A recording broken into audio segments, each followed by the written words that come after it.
Do you want a little minute? I don't know why everybody's doing this, you know what I mean? I'm just happy that the team's doing well. I'm not getting carried away. Are you going to win the league? No. I just want us to... Are you going to challenge? You know what it is? Just want a performance. Me and Owen are going off to read the papers. All it is that you just want... You know something? It's a perfect start. They had a really good pre-season and they had some games which could have been very tricky, like it was last season, but obviously the new signings have helped. But the mentality of the team has totally changed. Going into the Palace game, first game of the season, could have been a tough one.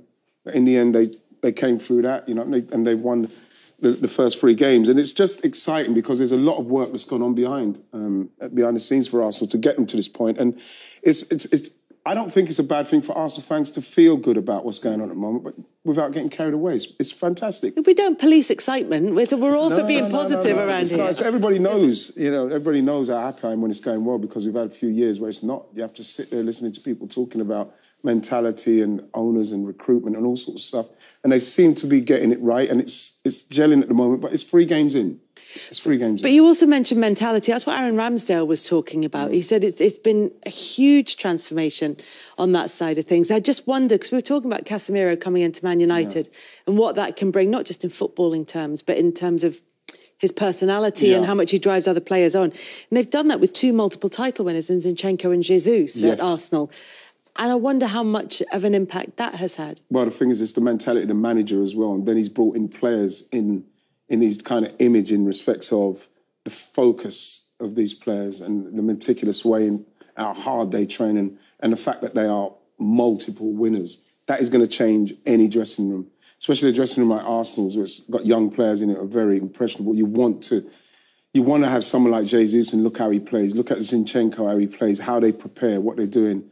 You know, we know with Mikel how intense he is about everything, and that, like I've mentioned, meticulous with the preparation. I watched them in the pre-season, and they were working on stuff what I saw in the Bournemouth game, in the pressing. And if you sit off them, they're going to hurt you. So it's at the moment, you know, it's very, very exciting. But like I say, it's very early. But like, there's a lot going on there that's I'm really happy to see. Yeah, there's a lot for Arsenal fans to enjoy at the moment, and it comes back to the point that you were making earlier, Darren, which I cannot for the life of me remember what I was going to say. No, it comes back to the point that you were making about Arsenal, about that kind of the sort of flakiness that was there, that when you look at them now doesn't seem to be there. Well, look, yes, 3 games, but. It's all we've got to work on. Well, the thing is, everyone points to those 3 games, and they also point to the fact that it's only Bournemouth, with respect to them. But last season, you lost to Palace. Last season, you lost to Burnley. Last season, you lost to Brentford in the opening game.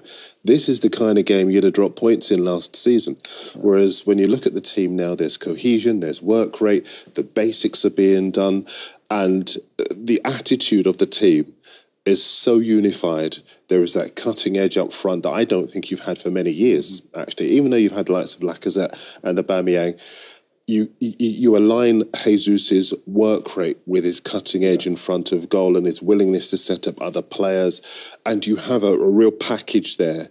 And I think the only thing you would need to take the next step after you get into the top 4, assuming you do, would be more depth in those advanced areas. But this is a young team really benefiting from some joined-up thinking at the club. And just as a nod to the documentary that's out at the moment, it's so important because it contextualises where you are now, the difficulties emotionally, psychologically that the club have had, the big decisions that they've had to make.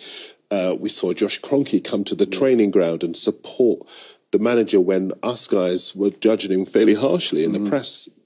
And also Edu Gaspar, we saw the whiteboard with all of the players they wanted to sign and the reasoning behind targeting those players. You see the method in the madness, if you like.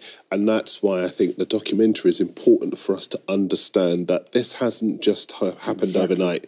It's been really, really hard work, but Arsenal are reaping the benefits. I think what's good about that as well, Dad, you make a great point about the documentary. What the work that goes in, because we spoke about Man United and we're seeing where Man United are now. Arsenal were in a similar position a few years ago, and so it has to start somewhere. And that is what is good to see, the way it had to start. We got a young managerial team around him, and they've put the work in to get to where Arsenal are now. It's not easy. And not just happening at the manager level, because so often we hear people asking for the manager to be given time, but it doesn't matter how much time you give the manager if the structure isn't there behind him. I think they deserve a lot of credit, Mikel and Edu. You know, I just think the job that they've done, getting rid of a lot of players, personalities that didn't fit with the new concept. I think they've added winners in Zinchenko and Jesus. But I just think they deserve a lot of praise. They're playing good football. They have a great young manager. I think their scouting has been very good. And if you look at, they've got, you know, Martinelli and Ødegaard. Before, I mean, Saka was amazing. You're watching Saka and he was like a one-man band. Him and Smith Rowe trying to carry that, an iconic, you know, Arsenal brand. And all of a sudden now you got Ødegaard and then you got Martinelli is absolutely flying. Jesus is, you know, is a fabulous player. So you got all these weapons at Mikel's disposal. And I just think they're a threat. I mean, that is the blueprint. If I'm Man United, that's my blueprint right now. That's what we should build on. Young, exciting players. It's going to take a bit of time, but I think they probably should have been in the Champions League if you didn't fall out at the end of the season last year. But I think they're doing an amazing job, and Arsenal fans deserve it. You know, it's been a tough few years. And there are parallels as well, because obviously with Man United there is a big decision to make over Ronaldo. Well, there was over Aubameyang, and the manager made it, and some people disagreed. And there was huge pressure because, as we know, and I said when I was on the show at the time, when you make a decision like that, you have to win. You have to achieve your objectives, and he didn't, and it was difficult for him, but the club stayed by him. Yeah. I think at United, Ronaldo, everyone feels that as good a player as he is, he should not be there if you're trying to build a team for the future.